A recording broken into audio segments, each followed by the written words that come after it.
My guest today is John Drummond, and it's a real privilege to have him because John is a 1996 Olympic silver medalist. He is the winner of a gold medal in the 4x100 at the 2000 Summer Olympics. He was the relay coach for the 2012 U.S. track team in London, and he currently owns a gym here in Arlington and does sports performance and development programs for athletes. And John today is going to talk about tips to take care of your health on a tight budget. John Drummond, it's great to have you with us today.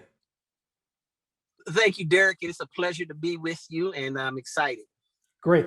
Well, let's jump right in.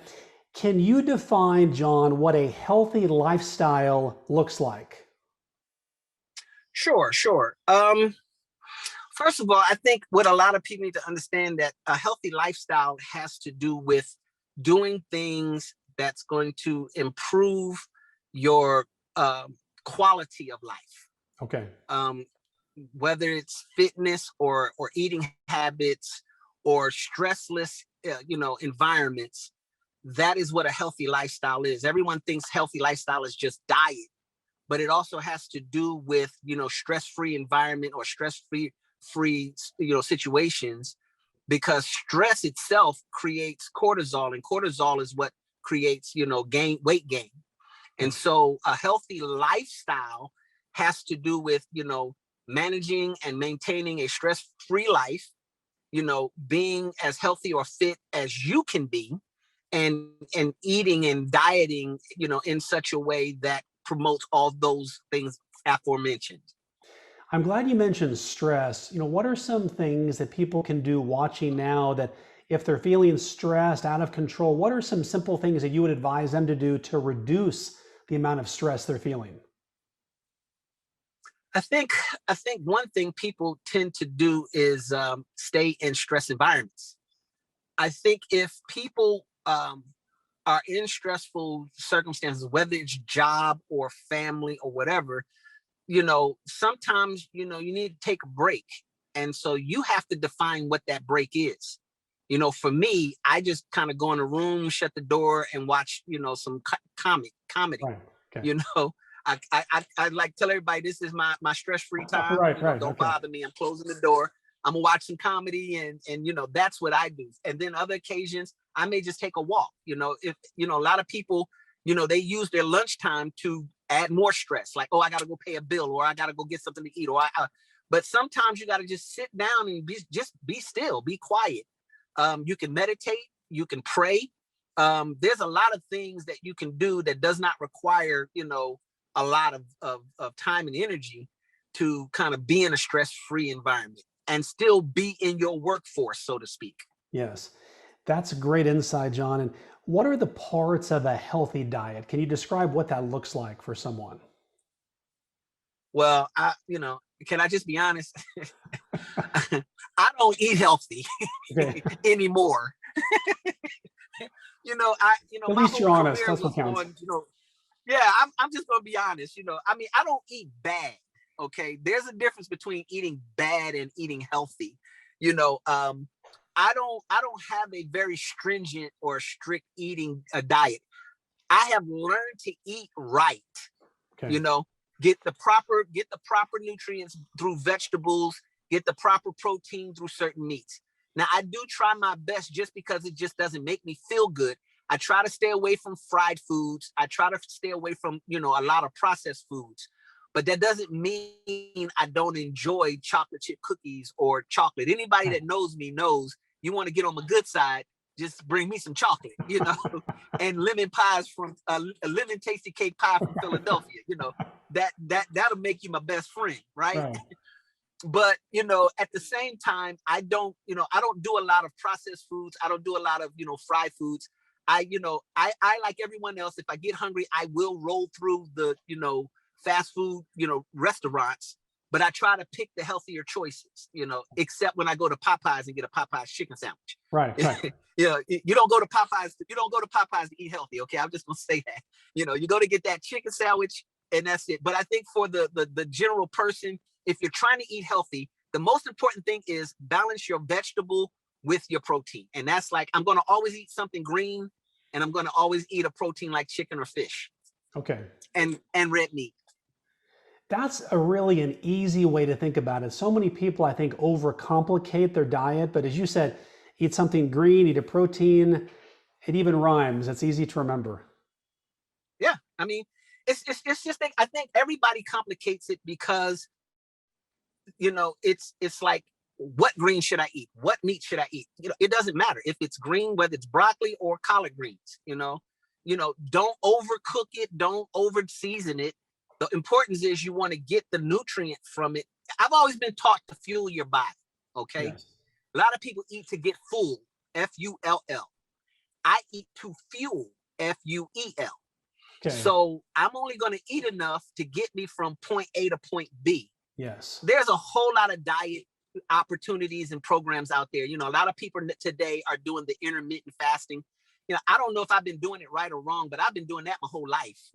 Right. I forget to eat because you get so busy, you forget to eat and then you eat. But what's important is if you're going to do all these things, you can't go and just eat a tub of ice cream, because you fasted all day. So you have to be conscious and wise about what you're putting into your body. And that's why I say, I eat bad because, I'm not always going to go for the healthy choice, but I'm not going to disturb what I eat. I still go for my vegetable and I'll still go for my meat. So, I'm going to have a chocolate chip cookie. I'm going to have the lemon pie.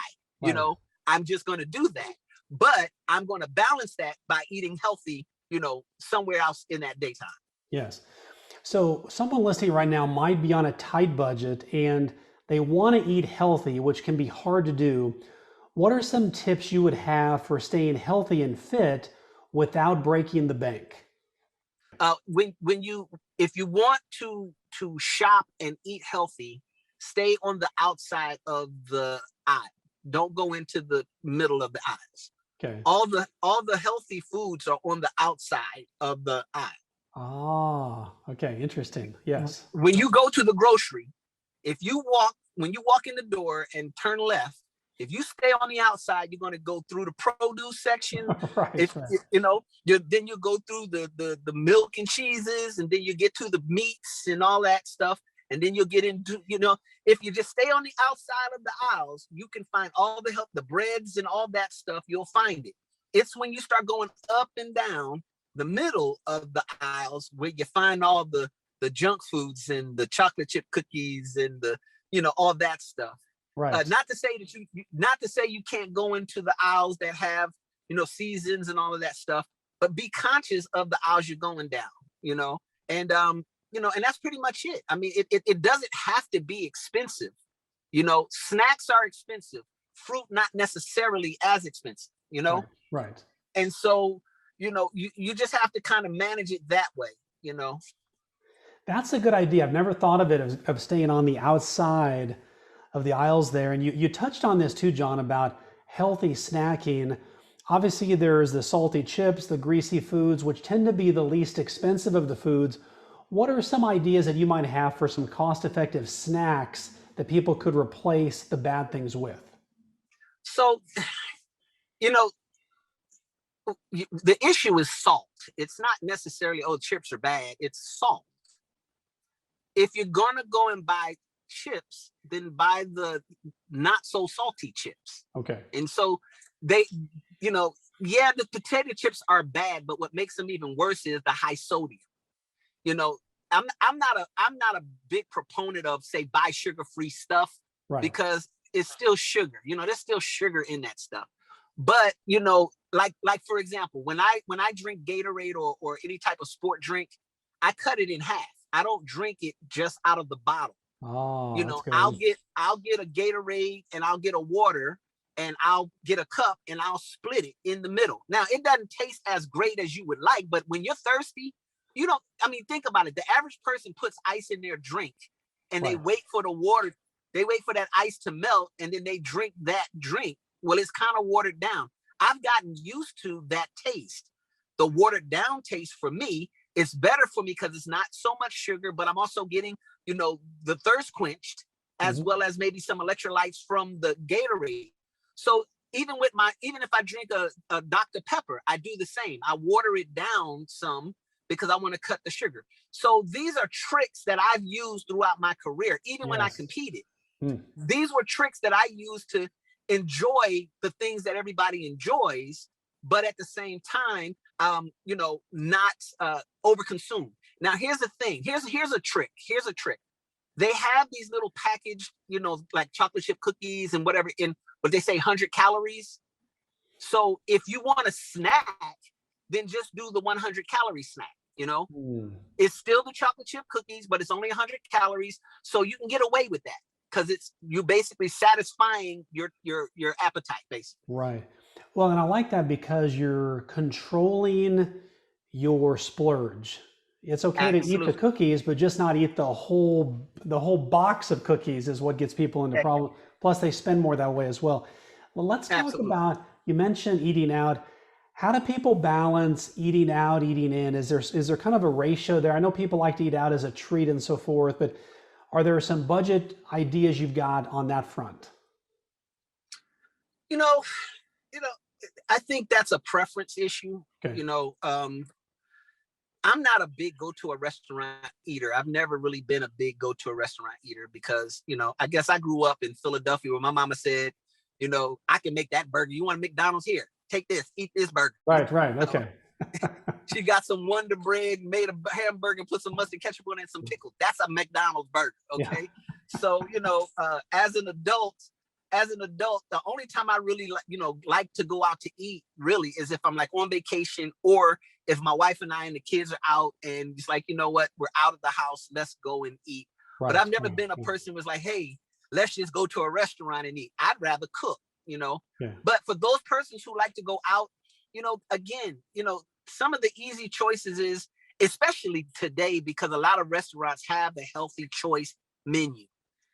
It makes it a little bit easier to select things. I think I never want to tell somebody to deprive themselves of enjoying food, but I would tell them to try things, a little bit different. Instead of fried food, do it grilled, do it blackened, something like that. Do it broiled, do it baked. Right. Try those ways versus the regular way. Okay. Now, in terms of eating healthy, what are some other ways that people can take care of their bodies and still stay on budget? I think one of the most important things is people need to drink water. You could find yourself being full if everyone drank the equivalent of 2 liters a day, you probably wouldn't eat as much because the water itself would fill you up.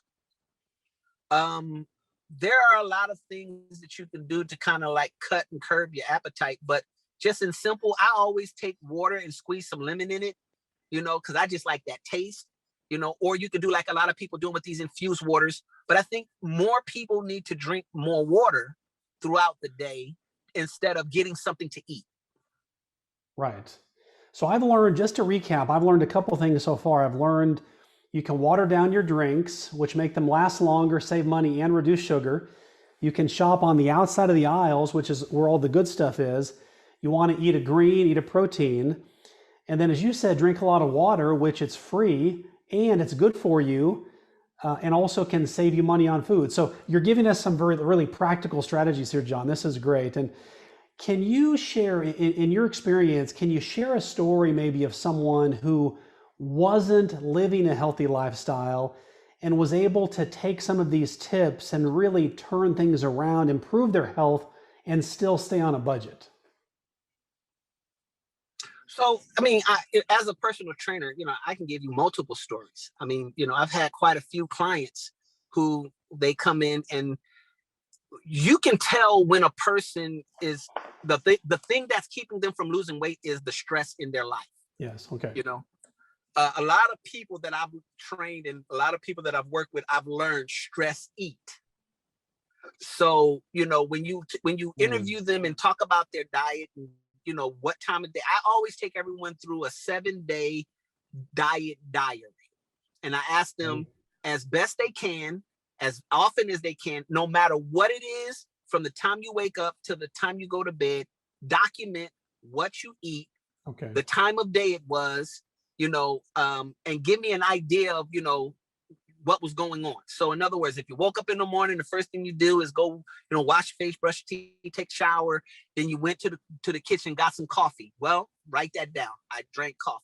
Okay. If you had a donut, write that down. You chew some gum. I chewed gum. It was about 3:00 when I did that, and what you find is by doing a 7-day diary, you start seeing a habit. And so to answer your question, I've had a lot of people, once they saw their eating habit for 7 days, that made them understand what was keeping them from, losing weight or, maintaining a better and healthy lifestyle. Yes. Okay. So sometimes you have to put something in play to make you recognize what's hindering you so that you can fix it. The trainer's job is only to coach you through the hard parts and show you how to do things as far as in the room. But as far as you understanding and recognizing your body, your participation in paying attention.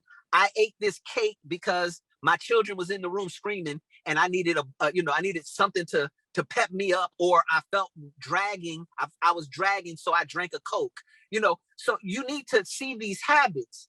And so to answer your question, I have, a whole lot of success stories because I used that as my formula to help them see themselves. Does that make sense? Yeah, it makes great sense, John. And what I'm hearing you say is you're dealing in fact. In other words, some people may think they're doing something, but their actions say otherwise. And what you're saying is, look, write it all down and the proof is right there. It's sort of like an x-ray when you go to the doctor. Here's what the problem is. Here's sort of my starting point, and then you can walk them through where to go from there. So I think that's great. Last question for you, John. Let's say somebody watching right now just gets triggered by something stressful.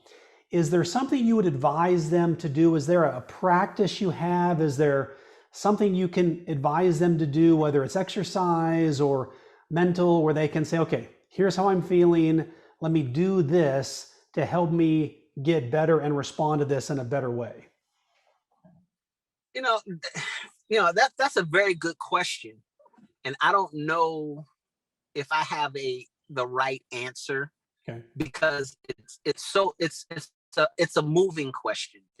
It's not a, everyone handles and deals with stress differently. Yes. Some people, I would say, let me say this for me, in stressful moments, like, when I've had stressful moments, I pray. I have this trigger in me that when something is overwhelming me and I start to feel anxiety come on me, I just pray, and it's no elaborate prayer. It's just something like, okay, Lord, come on in the room, Right. And I also, and anyone who knows me, they know that there can't be a serious situation where I can't find some humor in it. Okay. Right. And so even in my stressful moments, even when it's happening to me, I'm going to find something to laugh about it. I'm going to find something about it to laugh at. So that's another thing that I have used as a coping mechanism throughout my lifetime. Things have gotten serious and I've had moments of tears and crying, but even in my tears and crying, I'm going to find some way to make myself laugh. Right. And so that to me is a stress reliever. I've never been a quote unquote stress eater, but I have my vices. And, like I said, chocolate is going to always make everything feel better. That's going to always make everything feel better. So if there's a Kit Kat nearby, I'm guilty. I'm going to eat a Kit Kat or a Twix. I'm guilty. But, again, prayer and laughter seems to be my coping mechanisms. So in the absence of chocolate, pray or laugh are really the key here. So that's great. Hey, John, those are the key. This has been great. I've learned a lot, and I know that those of you watching have learned a lot. John Drummond, thank you for being here. You talked about tips to take care of your health on a tight budget. John, thanks for being with us today. This has been great. Derek, thanks for the opportunity, and I hope this is helpful.